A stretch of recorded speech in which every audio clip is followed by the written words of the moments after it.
स्वागत है आपका। तो आज हम लोग एजुकेशन कमीशन कुछ शिक्षा आयोग पे चर्चा करेंगे। बीएड के सिलेबस के अनुसार 3 मेन शिक्षा आयोग हैं पोस्ट इंडिपेंडेंस वाले, जिन्हें हमें पढ़ने हैं। पहला मुदालियर, दूसरा कोठारी और तीसरा नेशनल एजुकेशन पॉलिसी 1986। बट उन सबको पढ़ने से पहले हम लोग कुछ कमीशंस देख लेते हैं जो स्वतंत्रता के पहले भी थे, अंग्रेजों ने लगाए थे शिक्षा के सुधार के लिए, और फिर पोस्ट इंडिपेंडेंस भी कुछ कमीशंस थे। इन तीनों के अलावा जो भी हमने बोला, इन तीनों के अलावा उन सब का भी शिक्षा में सुधार करना था, कुछ ना कुछ उनका योगदान रहा।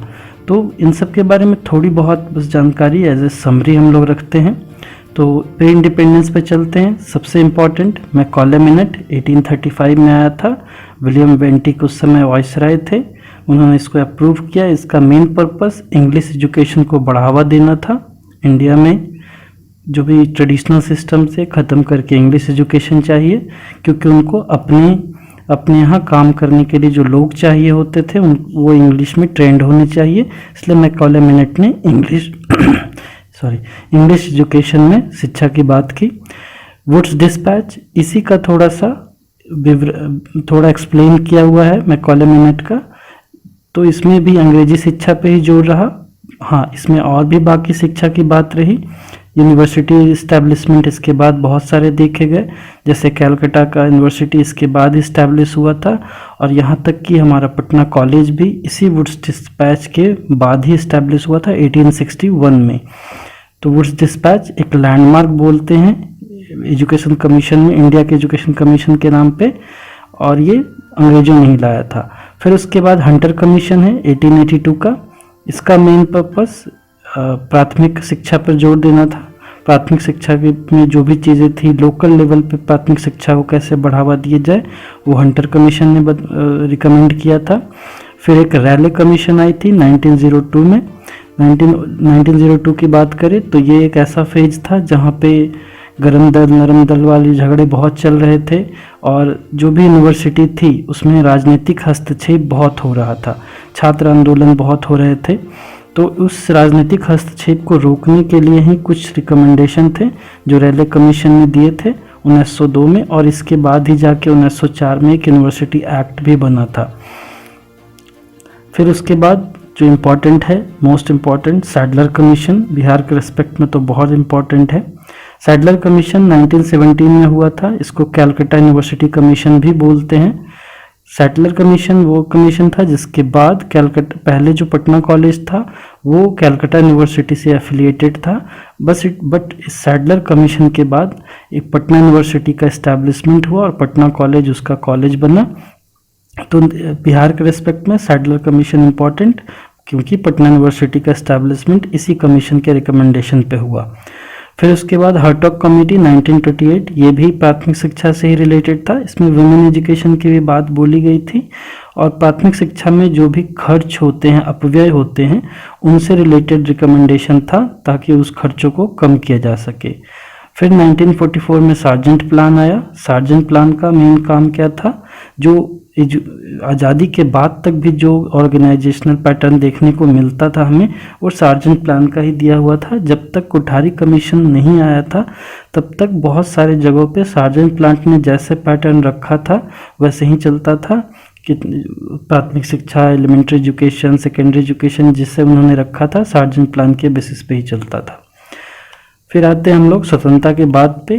तो सबसे पहले राधाकृष्ण कमीशन 1948, यूनिवर्सिटी कमीशन के भी नाम से जानते हैं। मेन फोकस इनका यूनिवर्सिटी पे था, ज़्यादा ये स्कूल के बारे में, सेकेंडरी एजुकेशन के बारे में कुछ भी नहीं बोले। फिर मुदालियर कमीशन आया 1952 में, जो कम्प्लीटली जो था सेकेंडरी एजुकेशन से रिलेटेड था। फिर उसके बाद कोठारी कमीशन आया। कोठारी कमीशन में ओवरऑल पूरे एजुकेशन पर रिकमेंडेशन दिया गया। फिर national education policy 1986 and plan of action 1992, इसी का रिव्यू था। ये भी पूरे ऑर्गेनाइजेशनल पैटर्न, पूरे स्ट्रक्चर को देखा। फिर अभी नए देखते हैं तो नेशनल एजुकेशन पॉलिसी 2019 आई हुई है, जो अभी अप्रूव हुई है, अभी इम्प्लीमेंट होना इसको बाकी है। तो आज इतने सारे एजुकेशन कमीशन में आज हम लोग फोकस करेंगे मुदालियर कमीशन पे, जो 1952 में आई थी। तो आगे चलते हैं। मुदालियर कमीशन, इसे सेकेंडरी एजुकेशन कमीशन भी बोलते हैं। इसके कुछ जनरल क्वेश्चन है जो मुदालियर कमीशन से पूछे जा सकते हैं। ज़्यादा इसमें कुछ पूछता नहीं, रिकमेंडेशन ही मेन है। थोड़ा बहुत इसके मेरिट्स और डिमेरिट्स पूछ सकते हैं, इसीलिए मैंने क्रिटिकली एनालाइज लिखा। इस दो तरह के क्वेश्चंस की संभावना है जो मुदालियर कमीशन में पूछ सकता है। तो इसका एक ढांचा देखते हैं आंसर का कैसा होना चाहिए। तो एक परिचय देंगे मुदालियर कमीशन के बारे में, फिर इसकी पृष्ठभूमि रखेंगे, कैसे बनी, कब बनी, क्या ज़रूरत पड़ी। फिर टर्म ऑफ रेफरेंस की बात करेंगे। टर्म ऑफ रेफरेंस विचारार्थ विषय वो होता है जो किसी कमीशन को बनाने के लिए एक टर्म ऑफ रेफरेंस की ज़रूरत पड़ती है। जैसे अपना वित्त फाइनेंस कमीशन बनता है, वित्त आयोग बनता है, तो उसको टर्म ऑफ रेफरेंस देते हैं कि आपको इस डायरेक्शन में रिकमेंडेशन करना है। उनका स्कोप बताते हैं कि आपको इसी क्षेत्र में सिर्फ रिकमेंडेशन करना है। तो ये term of reference her commission के लिए ज़रूरत होता है। तो मुदालियर को भी टर्म ऑफ रेफरेंस मिला था, वो हम लोग देखेंगे क्यों इम्पॉर्टेंट है, क्योंकि आज़ादी के बाद बहुत सारी चीज़ें थी, तो वो हम लोग देखेंगे टर्म ऑफ रेफरेंस में। फिर बेसिक रिकमेंडेशन, जो इनका रिकमेंडेशन वैसे तो बहुत सारा था, हम लोग एक माइंड मैप बनाएंगे जिससे इनका रिकमेंडेशन याद रहे। हम लोग आगे देखेंगे कैसे माइंड मैप बनाएंगे, खुद को उनकी जगह पे रख के देखेंगे, समझेंगे तो याद जल्दी होगा। फिर मेरिट्स डिमेरिट्स की बात करेंगे। जब क्रिटिकल एनालाइज लाए तो इसके पॉइंट्स को यूज़ कर सकते हैं और फिर कंक्लूड करके इस क्वेश्चन को कंप्लीट करेंगे। तो आगे देखते हैं परिचय में क्या लिख सकते हैं। तो स्वतंत्रता के बाद भारत को शिक्षा प्रणाली में बदलाव की आवश्यकता थी। भारत में माध्यमिक विद्यालयों की संख्या बढ़ रही थी और पूरे देश में माध्यमिक विद्यालयों में एक रूपता नहीं थी। ये बहुत इंपॉर्टेंट पार्ट है, माध्यमिक विद्यालयों में एक रूपता नहीं थी। अगर आप एग्जाम्पल ले लो तो साउथ में हो सकता है 11th पास करने पे सर्टिफिकेट मिल रहा हो, और नॉर्थ में चले आएंगे तो 12th पास करने पे सर्टिफिकेट मिल रहा हो। तो अगर पूरे और अगर यूनिटी की बात देखें तो यहाँ पे हो नहीं रहा। अगर जॉब चाहिए तो आप किस बेसिस पे रखोगे? ऐसा तो नहीं बोल सकते कि साउथ इंडिया के लिए 11th चलेगा, नॉर्थ के लिए 12th चलेगा। तो एक रूपता थी नहीं, तो इस एक रूपता को भी लाना जरूर, क्योंकि आज़ाद हुए थे और ढंग से स्कूल चल नहीं रहे थे। तो एक रूपता लाना इसका प्रमुख उद्देश्य था मुदालियर का। माध्यमिक विद्यालय के छात्रों की देखभाल करना आवश्यक था। 1952 में भारत सरकार ने लक्ष्मण स्वामी मुदालियर, जो मद्रास विश्वविद्यालय के उप कुलपति थे, की अध्यक्षता में माध्यमिक शिक्षा आयोग की नियुक्ति की। परिचय में इतनी बातें लिख देंगे, इंपॉर्टेंस लिख देंगे और कौन थे और कब स्टार्ट हुआ ये लिख सकते हैं। फिर उसके बाद आते हैं इनकी पृष्ठभूमि पे। पृष्ठभूमि में हम लोग कुछ बात करते हैं कि कैसी स्थिति थी। तो राधा कृष्णन आयोग जो 1948 में आया था, उन्होंने यूनिवर्सिटी के बारे में सारी रिकमेंडेशन दी थी, पर उन्होंने एक बात बोली थी कि हमारे माध्यमिक शिक्षा हमारे शैक्षिक तंत्र की सबसे कमज़ोर कड़ी है और इसमें तत्काल सुधार की आवश्यकता है। मतलब राधा कृष्णन आयोग ने भी कहा कि सेकेंडरी एजुकेशन ठीक से इंडिया में है नहीं, तो उसको उस शैक्षिक तंत्र को ठीक करने की ज़रूरत है। और इसके आधार पे फिर कैब की बैठक हुई, central advisory board of education, CAB शिक्षा का केंद्रीय सलाहकार बोर्ड है। उसकी बोर्ड में माध्यमिक शिक्षा के लिए आयोग की नियुक्ति की सिफारिश की गई और उसके अनुसार फिर सरकार ने माध्यमिक शिक्षा की मौजूदा प्रणाली की जांच के लिए मुदालियर आयोग को 23 सितंबर 1952 को नियुक्त किया। डेट याद रख सकते हैं, ऑब्जेक्टिव में पूछ सकता है। वैसे मैं रिकमेंड डेट को नहीं करता, आप ईयर को याद रखिए, काफ़ी है। 23 सितंबर 1952। रिपोर्ट कब सबमिट की? 29 अगस्त 1953। तो यहाँ पे गौर कीजिएगा, सिर्फ 1 साल का टाइम लिया, 1 साल भी नहीं लिया, उतने में ही उन्होंने रिपोर्ट को तैयार करके दिया। ये हम लोग बाद में चर्चा करेंगे कि इतनी जल्दी हुआ तो क्या फ़र्क पड़ा। तो इनके टर्म ऑफ रेफरेंस को देखते हैं, किस किस विषयों पर इन्हें रिकमेंडेशन की बात की गई। तो पहला था सभी पहलुओं में माध्यमिक शिक्षा की वर्तमान स्थिति पर पूछताछ और रिपोर्ट करना। सब पे आप देखिए, सबसे पूछिए, समझिए और रिपोर्ट कीजिए कि प्रॉब्लम क्या है वर्तमान स्थिति में। फिर इसके पुनर्गठन और सुधार के लिए उपाय भी सुझाइए, मतलब प्रॉब्लम भी जानिए और फिर उपाय भी बताइए। और तीसरा था कि आप सेकेंडरी एजुकेशन के लिए बनाया तो गया, बट आप प्राथमिक और उच्च शिक्षा से सेकेंडरी एजुकेशन को कैसे रिलेट करेंगे उसके लिए भी फ्रेमवर्क बताइए, कैसे संबंध रखेंगे।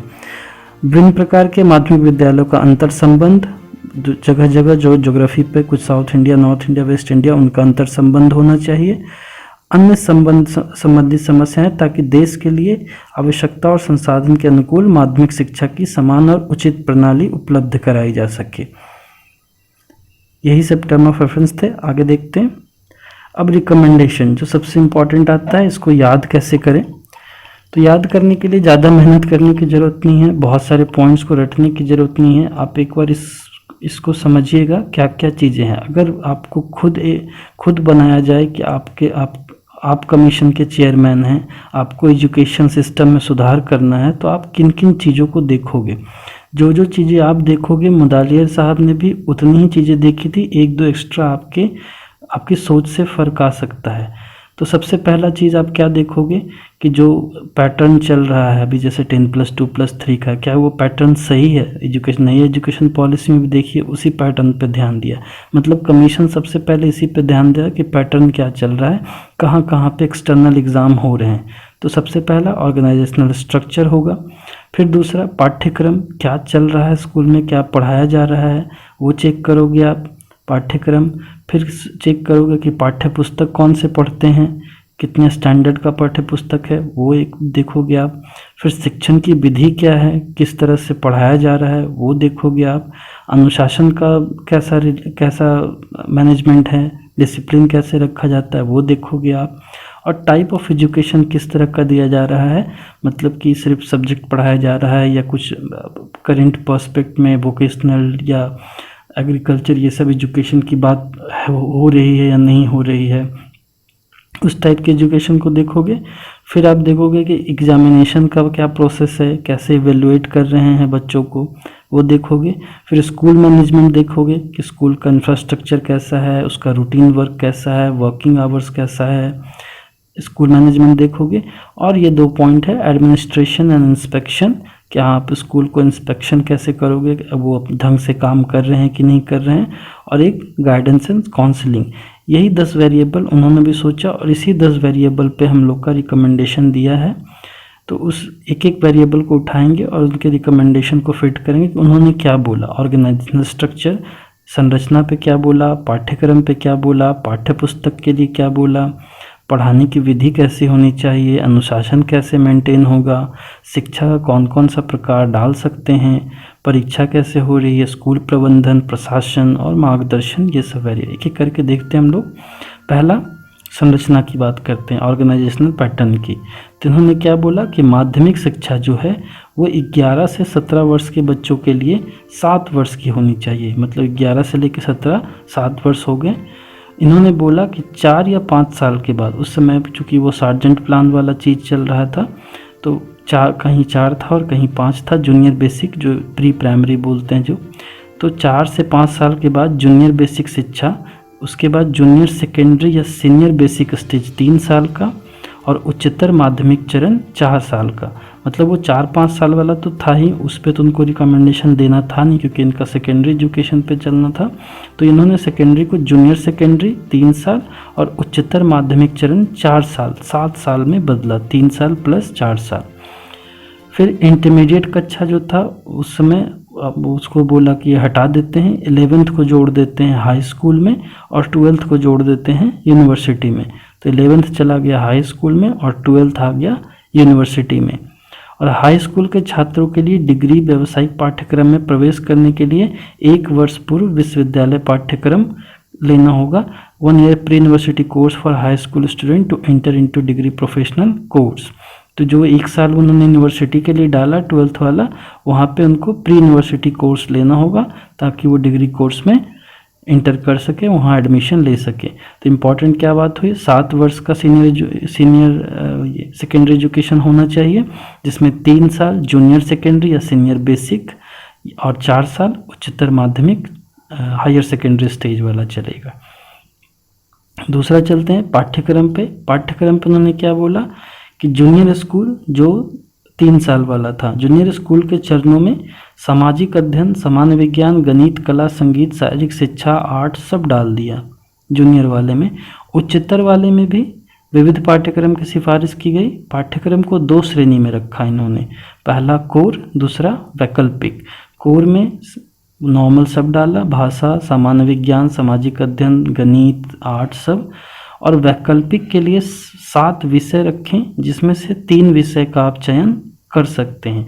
मतलब कि 3 साल वाले में तो आपको सब पढ़ना है, और बाकी उच्चतर वाले जो था, उच्चतर माध्यमिक चरण 4 साल वाले में आपको 7 विषय में से 3 विकल्प चुनने हैं, और एक कोर होगा जो सबके लिए होगा, वो पढ़ना ही पढ़ना है। ये पाठ्यक्रम उन्होंने रखा। और उसमें ही फिर त्रिभाषा 3 लैंग्वेज फार्मूला भी अडॉप्ट किया इन्होंने। 3 लैंग्वेज फार्मूला को कैसे अडॉप्ट किया? Medium of instruction should be mother tongue, original language, national language and foreign language should also be taught, English should be compulsory at secondary stage in all state. English को इन्होंने compulsory बोला, अंग्रेजी को अनिवार्य बोला। उस समय की परिस्थिति भी ऐसी थी कि बिना अंग्रेजी के, क्योंकि अभी जस्ट ट्रांसफ़र हुआ था, आज़ाद हुआ था, तो जितनी चीज़ें थी जो भी एडमिनिस्ट्रेशन भी था, सब कुछ इंग्लिश में ही चल रहा था, हिंदी तक कभी कन्वर्ट हुआ नहीं था। तो सेकेंडरी स्टेज में तो आपको इंग्लिश अनिवार्य करना ही पड़ेगा, क्योंकि उन्हें कल होके काम करना है उन चीज़ों पे। तो इन्होंने अनिवार्यता रखी अंग्रेजी की। राष्ट्रभाषा और विदेशी भाषा सिखाने पे भी जोर रखा। फिर आते हैं पाठ्यपुस्तक। पाठ्यपुस्तक कैसी होनी चाहिए? पाठ्यपुस्तक समिति का गठन किया जाना चाहिए, और केंद्र सरकार को पुस्तक दृष्टांत की तकनीक के विकास के लिए नए संस्थान की स्थापना करनी चाहिए। पुस्तक दृष्टांत मतलब उसके जो पिक्चर्स हैं, कैसे वो अट्रैक्टिव बन सकें, लोग उसको पढ़ें कम से कम। तो उसके जो भी मैनेजमेंट है, बुक मैनेजमेंट है, तो केंद्र सरकार को बोला कि आप नए संस्थान का स्थापना कीजिए, जो पुस्तक के इलस्ट्रेशन में देखेगा, कि उसके तकनीक में विकास करेगा, ताकि वो काफ़ी इंगेजिंग हो सके बुक। ऐसा ना लगे कि वो नोवेल पढ़ रहे हैं, थोड़ा डायग्राम वायग्राम होना चाहिए उसमें। पुस्तक के किसी भी अंश से किसी वर्ग या समुदाय, धार्मिक या सामाजिक संवेदनशीलता को प्रभावित नहीं किया जाना चाहिए। पाठ्य पुस्तक के बार बार परिवर्तन को हतोत्साहित किया जाना चाहिए। अध्ययन के प्रत्येक विषय के लिए एकल पाठ्य पुस्तक। ये 3 इम्पॉर्टेंट। किसी भी समुदाय को ठेस ना पहुँचे, ऐसा कोई भी शब्द, ऐसा कोई भी बात ना लिखा हो बुक में। पाठ्य पुस्तक को बार बार बदलिए मत। जो पाठ्य पुस्तक है कम से कम उसको लंबे टाइम के लिए फिक्स कीजिए कि यही पाठ्य पुस्तक रहेगी। और अध्ययन के प्रत्येक विषय के लिए एकल पाठ्य पुस्तक निर्धारित नहीं की जानी चाहिए। अभी क्या हो गया था, ये प्रत्येक विषय के लिए एकल पाठ्य पुस्तक निर्धारित नहीं की जानी चाहिए। एक ही बुक में ऐसा ना हो कि मैथ भी उसी में हो, साइंस भी उसी में हो, हिस्ट्री भी उसी में हो, सारे विषय के लिए अलग अलग होना चाहिए।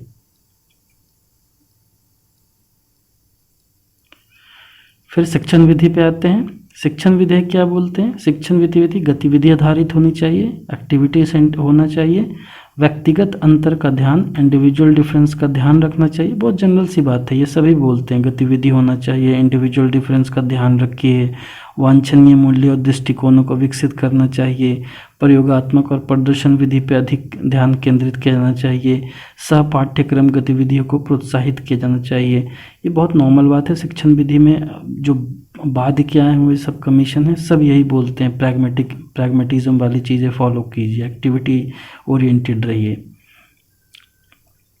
अनुशासन पे चलते हैं। तो छात्रों और शिक्षकों के बीच व्यक्तिगत संबंध को मजबूत किया जाना चाहिए।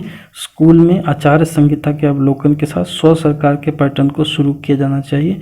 मतलब कि वो सेल्फ डिसिप्लिन हो जाए, उसके लिए कुछ फोर्स करने की ज़रूरत ना पड़े, बच्चे उस तरह से अनुशासित हो जाएं।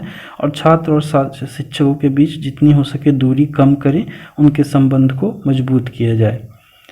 शिक्षा के प्रकार, बहुत सारी सी चीज़ें इन्होंने बोली, कैसी कैसी तरह की शिक्षा दी जा सकती है। जैसे ग्रामीण स्कूलों में कृषि शिक्षा, बागवानी और पशुपालन वाली चीज़ें बतानी होगी। तकनीकी शिक्षा, प्रशिक्षण प्रदान करने के लिए तकनीकी उद्योगों को अनिवार्य बनाने के लिए कानून पारित किया जाना चाहिए। औद्योगिक शिक्षा उपकर लागू किया जाना चाहिए।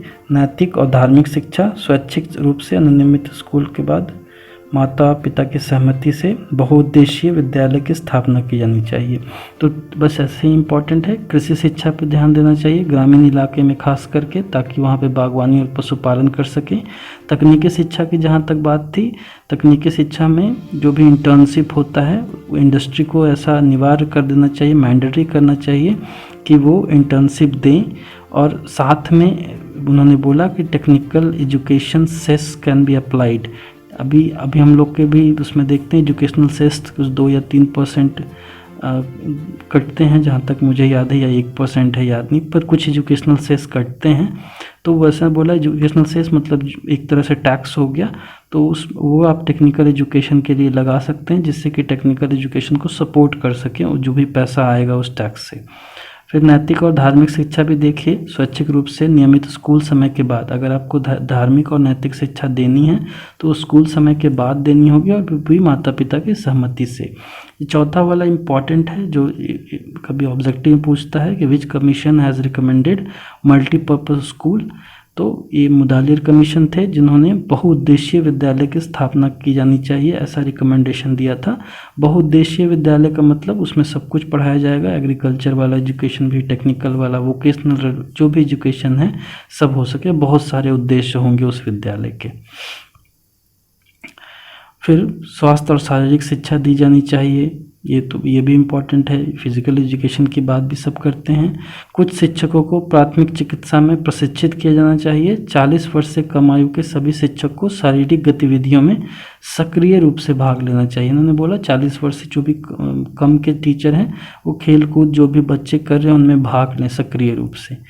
शिक्षक के शिक्षा की बात भी की। शिक्षक प्रशिक्षण के लिए 2 प्रकार की संस्था का बात किया, और प्रशिक्षण के द्वारा स्टाइपेंड देने की भी बात की, वजीफा देने की भी बात की।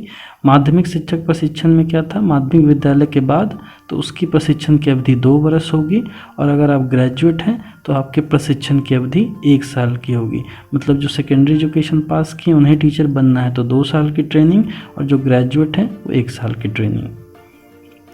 अब एग्जामिनेशन पे आते हैं। इवैल्यूएशन पे उन्होंने क्या बोला, एग्जामिनेशन कैसा होना चाहिए, तो बाहरी परीक्षा की संख्या कम होनी चाहिए, जितना भी कर सके एक्सटर्नल एग्ज़ाम कम करें। प्रश्न जो होने चाहिए वो ज़्यादातर वस्तुनिष्ठ होने चाहिए, मल्टीपल चॉइस वाले होने चाहिए, डिस्क्रिप्टिव कम होने चाहिए। अंतिम मूल्यांकन में छात्रों के आंतरिक और स्कूल रिकॉर्ड के अंक शामिल होने चाहिए। इंटरनल एग्ज़ाम के भी जो मार्क्स हैं वो फाइनल मार्कशीट में दिखने चाहिए। एक सार्वजनिक परीक्षा सिर्फ माध्यमिक परीक्षा के अंत में की जानी चाहिए। पूरक परीक्षा भी अंतिम परीक्षा के लिए होनी चाहिए। मतलब इन्होंने सिर्फ एक ही एग्ज़ाम की बात की जो जिसमें सर्टिफिकेट मिलना होगा, तो वो सिर्फ सेकेंडरी एजुकेशन के बाद होगा, और अगर उसमें आप फेल करते हैं तो कंपार्टमेंट वाले एग्ज़ाम की भी बात की कि आप कंपार्टमेंट एग्ज़ाम को भी उसमें इंक्लूड करो। अवधि के लिए जहाँ तक बात थी, इम्पॉर्टेंट था कि उसके बाद ये बंदी हो गया। एक ही दिन में 3 घंटे के 2 पत्रों को इन्होंने नकारा था कि आप 3-3 घंटे के एक दिन में 2 एग्ज़ाम नहीं ले सकते थे। उसका मतलब कि 6 घंटा बच्चों को लिखना होगा, तो इन्होंने ऐसे वाले चीज़ों को मना कर दिया कि अवधि में 3 घंटे के 2 पत्र को नहीं किया जाना चाहिए। स्कूल मैनेजमेंट की जहाँ तक बात है तो उन्होंने बोला था कि जो खुले क्षेत्र हैं स्कूल सोसाइटी में, वो स्कूल के खुले मैदान के रूप में, खेल के मैदान के रूप में यूज कर सकते हैं। उन्होंने स्कूल के कक्षा में कितने विद्यार्थी होने चाहिए उसकी ऑप्टिमल काउंटिंग 30 रखी थी, मैक्सिमम 40 तक बोला था, और पूरे विद्यालय में 500 तक होने चाहिए, अधिकतम 750, इससे ज़्यादा नहीं होने चाहिए।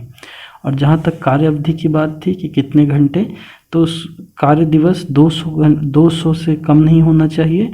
प्रति सप्ताह काम के घंटे कम से कम 35 पीरियड 45 मिनट के, पर पीरियड 45 मिनट और 35 पीरियड होने चाहिए। और प्रत्येक गर्मी की छुट्टी 2 महीने की, और वर्ष के दौरान उपयुक्त अवधि में 10 से 15 दिनों का ब्रेक। ये तो आज तक चलता रहा, हालांकि गर्मी की छुट्टी कट हो गई है, बट 2 महीने की गर्मी की छुट्टी और 10-15 दिन जो फाइनल एग्ज़ाम बीच में विंटर के टाइम मिलता है। अब तो फाइनल एग्ज़ाम नहीं होता, तो मार्च चला गया एंडिंग। पहले जब दिसंबर में एग्ज़ाम कंप्लीट होता था तो उसके बाद 15 दिन की छुट्टी मिलती थी। तो गर्मी की छुट्टी 2 महीने और 10-15 दिन का ब्रेक। एडमिनिस्ट्रेशन की जहाँ से शासन प्रबंध की बात है तो इन्होंने कुछ गठन करने बोला। जैसे पहला कि शिक्षा मंत्री को सलाह देने के लिए शिक्षा निदेशक का गठन किया जाना चाहिए, जो उन्हें शिक्षा से रिलेटेड चीज़ों पे सजेशन दे ताकि मंत्री को स्कीम बना सके। संसाधन उपयोग के लिए समिति का गठन किया जाना चाहिए, रिसोर्स को कैसे यूज़ करते हैं इसके लिए एक कमीशन होना चाहिए। परीक्षा के संचालन से निपटने के लिए माध्यमिक शिक्षा बोर्ड, जिसमें 25 सदस्य से कम होने चाहिए, और अंडर ग्रेजुएट ट्रेनिंग के लिए टीचर ट्रेनिंग बोर्ड भी होनी चाहिए। टीचर ट्रेनिंग बोर्ड भी टीचर को प्रशिक्षण देने के लिए, माध्यमिक शिक्षा बोर्ड परीक्षा के संचालन के लिए, और संसाधन के उपयोग के लिए भी समिति, और शिक्षा निदेशक जो शिक्षा मंत्री को सलाह दे सके। निरीक्षण और पर्यवेक्षण की जहाँ तक बात है तो विशेष विषय जैसे संगीत, कला, कृषि आदि के शिक्षण का निरीक्षण करने के लिए विशेष निरीक्षक की नियुक्ति की जानी चाहिए। जो विशेष की जैसे एग्रीकल्चर, टेक्निकल एजुकेशन की जो बात की, इन सब का क्रियान्वयन ठीक से हो रहा है कि नहीं, इसका निरीक्षण करने के लिए एक विशेष निरीक्षक की नियुक्ति की जानी चाहिए। विद्यालयों की समस्या का अध्ययन करने के लिए निरीक्षक की भूमिका होनी चाहिए। इंस्पेक्टर कम से कम 10 साल के अनुभवी शिक्षक, हाई स्कूल के हेडमास्टर और प्रशिक्षण कॉलेज के विधिवत योग्य कर्मचारी हो सकते हैं। मतलब कौन कौन हो सकते हैं? कम से कम 10 साल हो एक्सपीरियंस, वो टीचर इंस्पेक्टर बन सकते हैं। हाई स्कूल के हेडमास्टर वो इंस्पेक्टर बन सकते हैं। प्रशिक्षण कॉलेज के विधिवत योग्य कर्मचारी भी इंस्पेक्टर बन सकते हैं। ये इंस्पेक्टर क्या करेंगे? इंस्पेक्ट करेंगे ये सब बाकी शिक्षण ठीक ढंग से क्रियान्वयन किया जा रहा है या नहीं। मार्गदर्शन और परामर्श के लिए भी इन्होंने बोला कि प्रशिक्षित मार्गदर्शन अधिकारी और कैरियर प्रबंधन की सेवा धीरे धीरे स्थापित किया चाहिए। मतलब इन्होंने एक पोस्ट भी बनाने को बोला जिसमें कि गाइडेंस काउंसलिंग करने वाले एक अधिकारी होंगे जो आपको मार्गदर्शन और परामर्श देंगे। शैक्षिक मार्गदर्शन और परीक्षण की तैयारी में अनुसंधान करने के लिए एक केंद्रीय अनुसंधान संगठन स्थापित किया जाना चाहिए। मतलब कैसे मार्गदर्शन करें उसमें रिसर्च किया जाना चाहिए। रिसर्च की बात इन्होंने की, एक संगठन बनना चाहिए, इंस्टीट्यूशन बनना चाहिए जो इन सब चीज़ों पे रिसर्च करे। तो इसके गुण अपन देखते हैं।